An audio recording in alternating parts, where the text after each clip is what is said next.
Okay guys, welcome once again. This is Mr. Ndabezita and we will be looking at our second tutorial with the C# programming language. So what we are simply going to do now is to look at the loops and see how we can manipulate these loops in order to have a certain functionality. So without any waste of time, I think it is very important. Okay, everything is working fine. So let me take this record to this place. Very good. So let me just go to Visual Studio 2022 and okay, let's just wait for it to show up. So from there we are just going to get rid of this. We are going to create a new project, and in this project there are some few things we need to know. We will be using C#, Windows and console application, so we will go for the first one. So the name of the application, we can just say nested loop, and I will be saving this on my desktop, or you can just browse here and just choose your preferred location of storage. So mine, it's just simply the desktop. Then you press on next. .NET 6.0, you can go for .NET 7.0, that's your choice, and then we click on create, and then it will just create an environment for us where we can interact with the console. So we just have to wait for a few seconds before everything shows up, and then when it is done we will be confronted with this window. You can just close here, you can close there if you want, and then let's just erase all this. And then what we just simply need to do is to have three things. We need to have the namespace, the class, and the static void main that runs automatically when the code compiles. So the very first thing that we need to have is a namespace. Just to make things simple, I can name this as an X. I don't want to name this something long. So inside of the namespace, as you can see, this is the opening and the closing of your namespace. So inside of the namespace we can just have a public class, and we can call this class nested underscore loop. So these would be the nested loop, the name of the class. And inside of this class we need to have a static void main. So we just have to say string of an array argument, and then from there this is your namespace. This is vital, it is very much needed. So this is the opening and the closing of your main. So end main, opening and closing of your class. So let's end class. We're just trying to take the bracket so that we know where we are in the stage of our code. So here we just end our namespace. Okay, now what I want us to do is to interact with money. So we are going to create a bank like console application where we can be able to calculate certain amount of money for certain number of years for a specific interest rate. So the very first thing that we need to do is to declare some variables and assign certain values, and we will be using different ways of assigning, and then I will be explaining as we continue in this. Now, one of the most important things that we require a double, and this double we will name that the bank balance. So what is this bank balance? This is the amount of money that an individual have in his bank account. And then secondly we will have a rate. Now because both of them are doubles, so I don't have to say double rate. You can just use a comma and then you have another name there. So good, those are the two variables which are very important that I will need. And then secondly, I will need an int which will keep track of the number of years and the end year. So this end year, I'm going to assign it a value. We are going to calculate the interest rate of a certain amount of money for a record of 3 years. Very, very important. And then one other thing that I need some few constants, and they have to be doubles. Now the very first one that I will need is the starting balance of this individual. What is the initial amount of money that you have in your account? So this is our start balance of this individual, and because it is a constant, you need to immediately assign it a value. So suppose the person has 1,500 in his account. This is not the only constant double that I need. I also need a constant double interest increase. So or I can just say the starting interest. So I can have start interest. This is the initial interest rate that we will have. So suppose his money or her money is to be calculated on an interest rate of 0.04. so I need to have an increase for maybe the second year. It will increase by a certain amount, and then for the final year, and so on.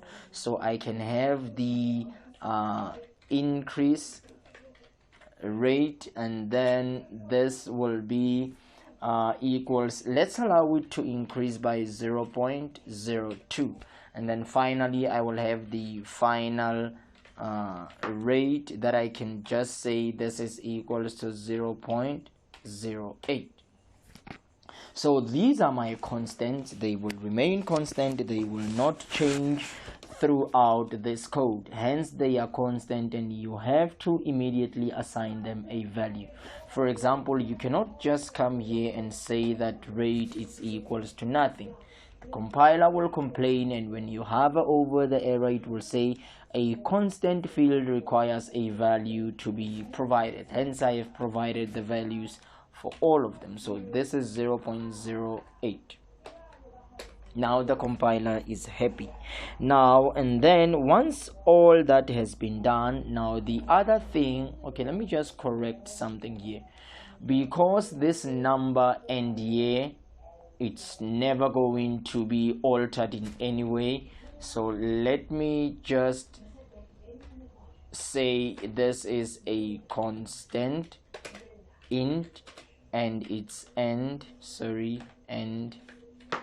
year, and then just assign it that value of 3. So why am I doing that? It's because this end year, it's going to remain as a 3. It's never gonna change, because we are going to calculate the interest rate for 3 consecutive years. So this is never going to change, hence I'm saying let's allow it to be a constant value as an int. Now the very first thing that I want to do, I want to have a write line statement that will be able to tell the individual who interacts with the console, this is the initial amount of money you have. We are going to calculate your interest for the first year of using this certain amount of interest, and for second year, and for third year. Now in order to do that, allow me to import, backspace. So allow me to just import using static system.console good, and then let's just copy and paste, but we are going to say .convert. So these two are going to help me, so that I don't have to every time say console.writeLine. I can just say writeLine, and it will automatically add the console for me. I don't have to say convert, it will automatically add that for me. So for example, I can come here. Okay, first let's have a for loop. So I'm going to use a for loop, and what I'm going to say in the very first for loop, I'm going to take care of the interest rate, and in the second loop inside of this for loop, I will take care of the number of years. So the very first thing that I'm going to do is to say, all right, take the rate and allow it to be equal to the starting rate. Right, this is very, very important. So what am I saying here? I'm saying because you are not a constant, you can increase, you can decrease, and so on. So let the value that is inside of the starting interest rate, which is 0.4, 0.04, assign that to the rate. And then I'm going to say if rate is less or equals to the final rate, then rate plus it's equals to the increase rate. So what am I saying there? I'm saying, okay, let me just close this. What I'm saying is, okay, take the value that is inside of start interest rate, which is 0.4, 0.04, and assign the value to the rate. And then 0.04, is it less or equals to 0.08? Yes. Then increment the rate for 0.02, so it will say 0.04 plus 0.02, and then it will, for the first time, it will take the value of 0.04, do whatever that needs to be done. Once done, it will increment that by 0.02 being 0.06, do the very same thing, come again 0.08, do the very same thing, and then it will exit the loop because now it would have done that for 3 times, and 0.08 will be equals to 0.08. So it cannot do that for the 4th time, 5th time, and so on, because the value of NDA remains constant as 3. So once that is done, what I want to do, I want to first have a right line. And what I want to say to the user, your starting bank balance is starting balance is, and I want to use append there. So what I'm going to do is just to display the initial amount of money that he has. So I will take the starting balance. Very, very important. So I will be taking the starting balance dot to string, and I just want this to be displayed with a currency value there, not as just 1,500 but with currency symbol. Okay, and then once that has been done, I want to also tell her or show her the interest rate through which her money will be calculated. So I can have a right line, and now in this right line, what I want to do, I want to show the interest rate. So I will just say the interest rate is, and then I will just show the interest rate. Now remember, the interest rate will start as 0.04, so I will just say starting interest rate dot to string, and I want this to be displayed as a percentage. Okay, that is fine. But the first thing that I want to do here, I want to take the bank balance and say this is equals to the start balance. Why am I doing this? Now remember, this one, it's a constant, it cannot change. But this one, it's a double, it can change, it can increase, decrease, and whatever. So I'm saying take the value this and assign it to that. So inside of bank balance, I have the same amount of 1,500. We are fine. Okay, So let me just take here, this is end outer loop. Now inside of this loop, now that I have taken care of the interest rate, I need to also take care of the number of years. So I will have another for loop, I will have another for loop. Now I am taking care of the number of years. So I'm going to say year equals 1. This is for the first year. And year, if this is less or equals to the end year, then plus year. So I am incrementing the number of years by 1. So you see, this is a loop within a loop. So this is an outer loop, this is an inner loop. So let's just say end inner loop. Alright, so this is what I have. So now I want to take care of the number of years. So when we are here, the first thing that I want to do, I want to calculate the balance of the individual for the very first year. So I'm going to say balance, bank balance, which is this one, because it's the one that changes. This changes. I cannot calculate for this one. I can never and ever increase this one because it has to remain as a constant.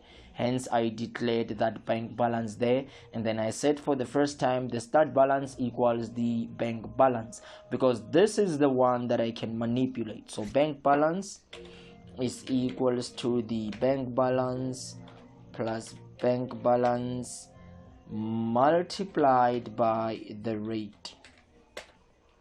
Again, why am I not using the starting rate, the increase rate, or the final rate? Because they are constants. They cannot change. This one must change because it will be incremented there by 0.02. Hence I am multiplying the balance by this value. Very, very important. You can take this one, you can take that one, or even that one, but it will be impossible for you to calculate for second year, for third year, for the first year, because it cannot change. The value that is constant remains the same. Very important that you understand this. Okay. When that is done, now we want to say something to the users. So we can just have a right line, and then in this right line we just want to say after year, maybe year 1, I'm using placeholders now. After year 1, we want to say bank balance is, and we want to display the bank balance of the individual. So let me just do this, and then I can use my comma. So for 0 I will have a year, the value is 1, and then for balance I will have this bank balance dot to string, and I want you to display this with some currency symbol on it. Right, be that as it may, now let us try to print out and see what will transpire. So Control F5, and let's see what we have.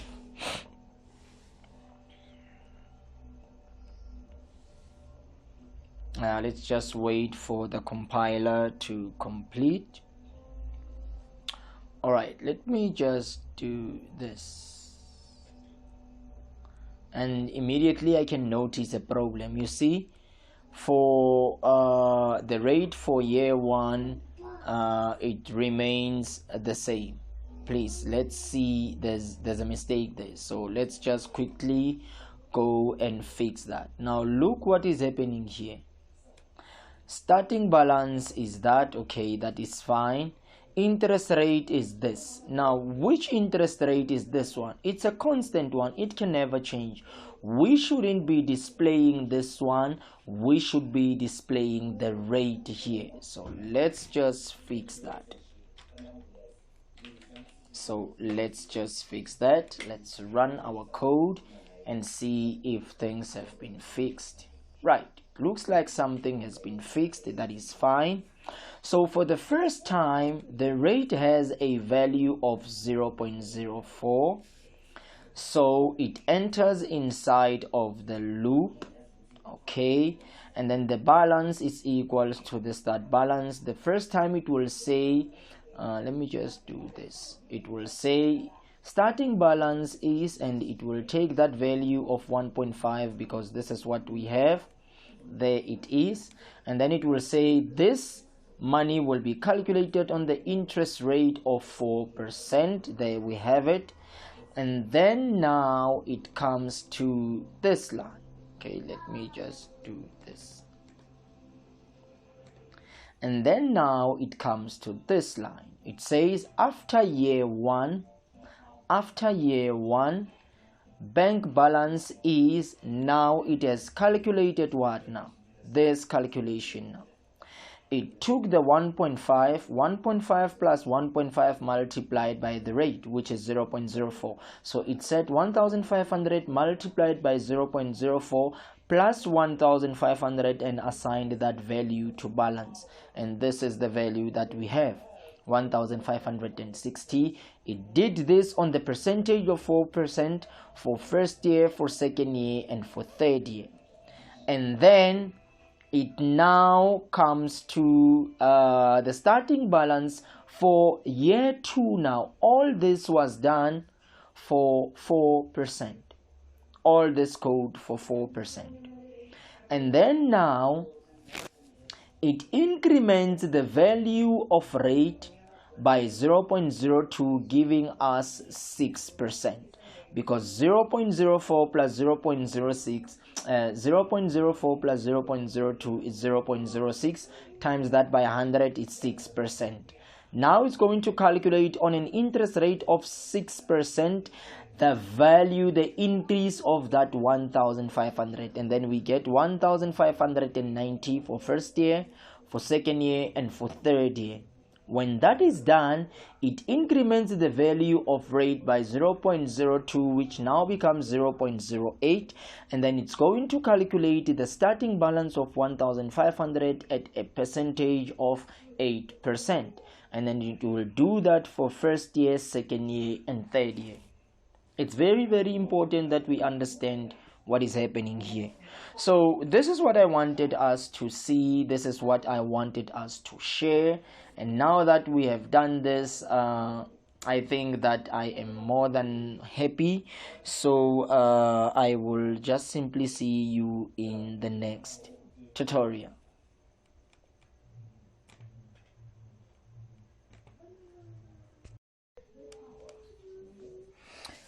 Okay, this is where we ended up. Let me just press any key. So this is what we dealt with in the previous tutorial. So I thought to myself, okay, let me just add to that one, not to create another video, but let me just add to the previous one so that at least we have something of a longer time. So what I want us to do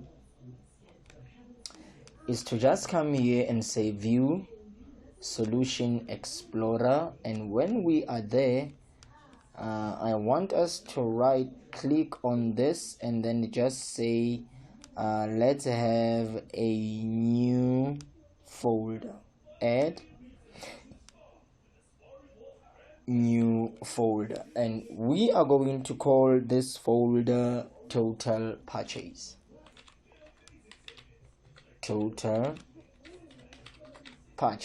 Okay, and inside of this folder we are going to add a new item, and that would be a class, and we are going to call this class total purchase.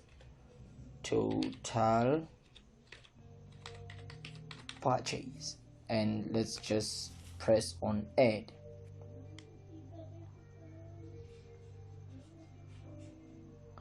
And let's just wait for the compiler to just finish up. So this is what we have now. This is the name of the namespace that we have. So this is a class, so let me just check and class and namespace. So inside of this class, I'm just going to have a static void main string, just as we did in the previous one, argument, and and we are just going to end the main. So what we are going to do here, we are still going to interact with the console, but this time there are a little bit of some new stuff that we will look at. In the previous one, we did not prompt the user for anything, but for this time we are accepting something from the user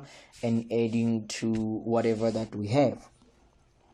So the very first thing that I want us to do here is to declare some few variables. It is important that we do so. These are the containers through which we can save something inside of them, and these containers, remember, they are not of equal magnitude. They differ in terms of the size and memory allocation and all that. So the very first one will be a double, and we will call this purchase, and I will not immediately assign it a value. And because the second one is also going to be a double, let me just say comma, and this is going to be the total number of items, and then total, I'm going to assign it a value of 0, and you will see why. And then secondly, what I want to have a string, which is I can just say input string, and it has garbage for now. And then I want to declare a constant double, and then this constant double will be quit. If you want to quit, and I will assign it a value of 0. And then once I have all these containers in place, the very first thing I want to do, I want to prompt the user. So let me just import those to remember from the previous one. Let me just come here, just copy this, go back there, and just paste. Software is amazing. Good. So the very first thing that I want to do, I just want to have a few prompts. So I want to have a write line or a write. Okay, let's have a write line. And the very first thing that I want to do, I want to say to the user, enter the purchase amount, the minimum or the maximum amount of money that you are going to spend. So I just want to say enter purchase amount. This is what I want the user to enter, but I want the user to enter on the same line. So let me just use a write. So the user will punch in something, and then when the user punch in something, that's when the input string will handle that. So input string, because it's a string, this is equals to a read line, because C# by default convert everything to a string. So when that is fine, the input string equals the read line, but I know that the user is going to enter an amount, and this amount will be a double. So what I need to do is to say, okay, inside of purchase, this is equals to double.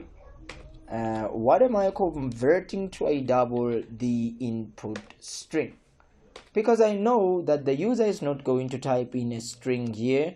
The user is going to enter a purchase amount. So purchase, which is a double, will take that value, convert it to a double, and store inside a purchase. So when I say to double input string, I'm taking that which is a double. I know it's never gonna be a string, and I'm converting that value to a double, storing that inside of purchase. Okay, if you have understood what is going to happen there, so now once that is done, I want us to have a while loop.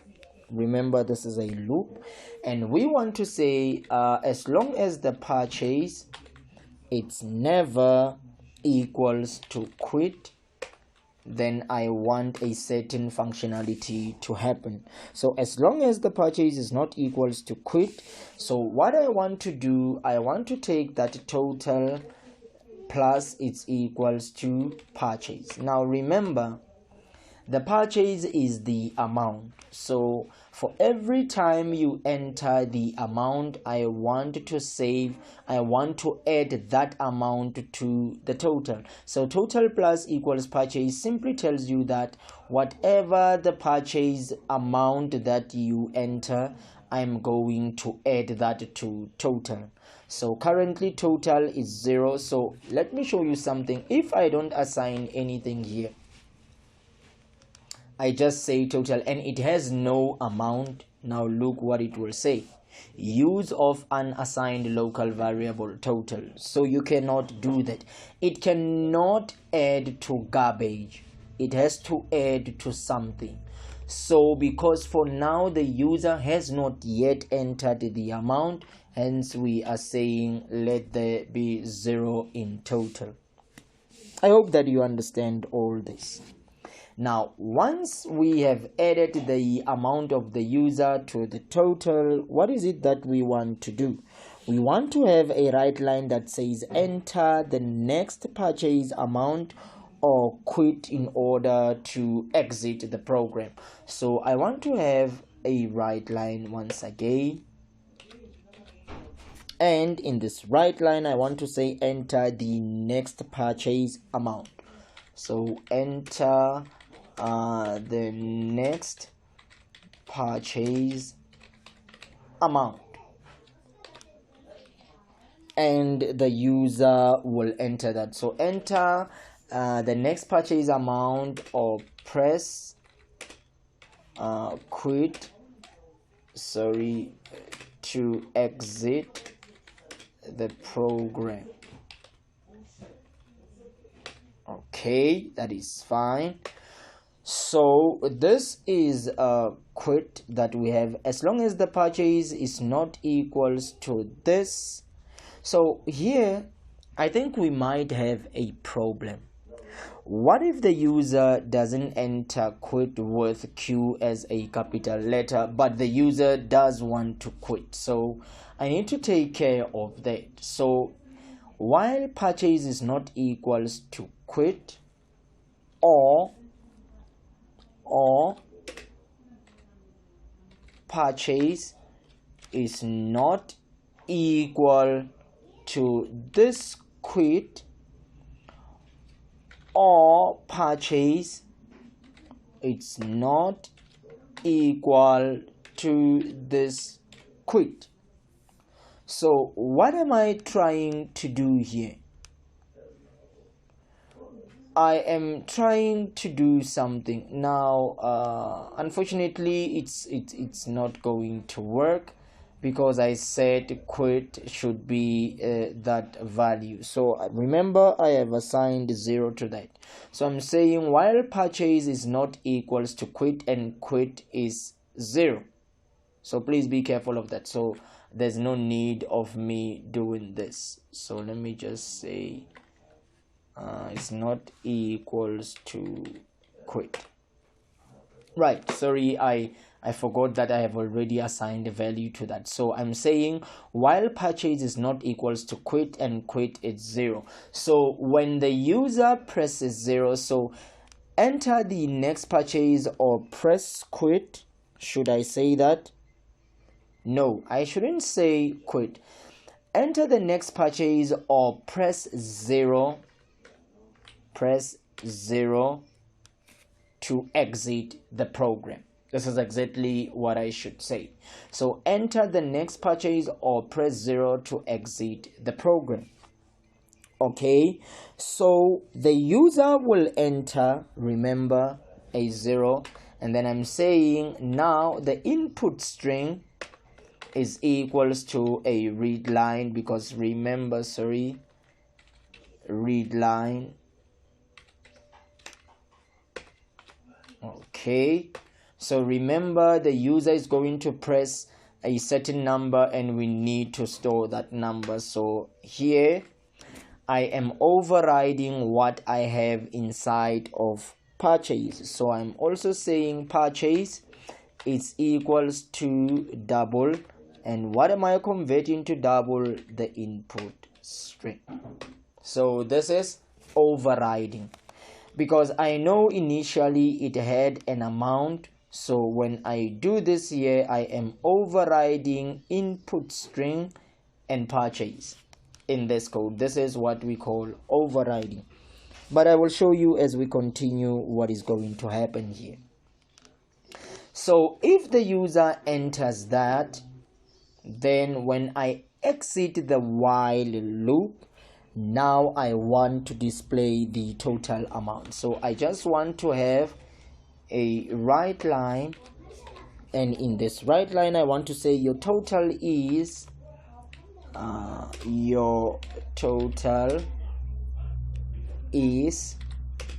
and I want to use placeholders. So your total is, and then I will just say comma. So I have my total dot to string, and please display that with some currency symbol on it.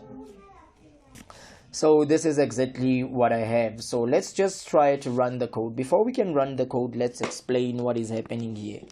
So I'm saying enter the purchase amount.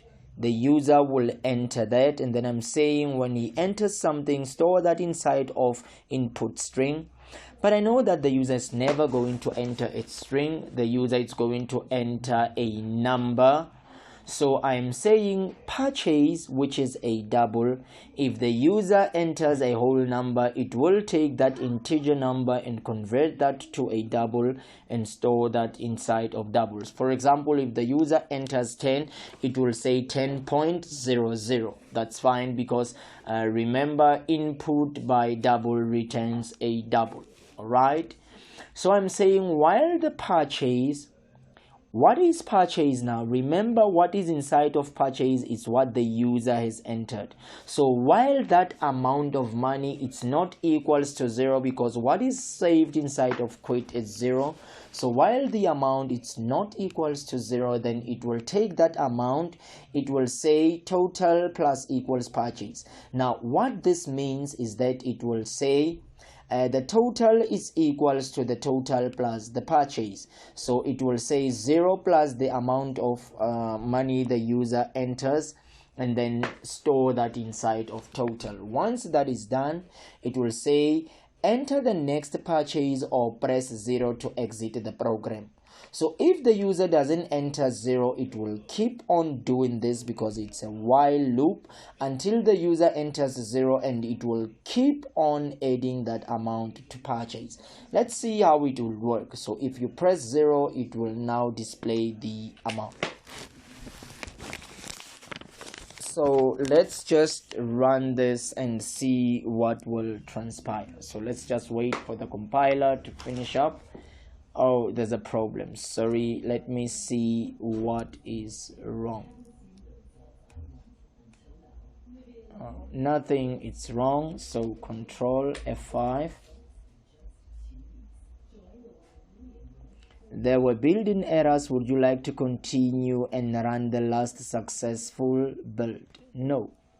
Let me check on top if there is anything wrong.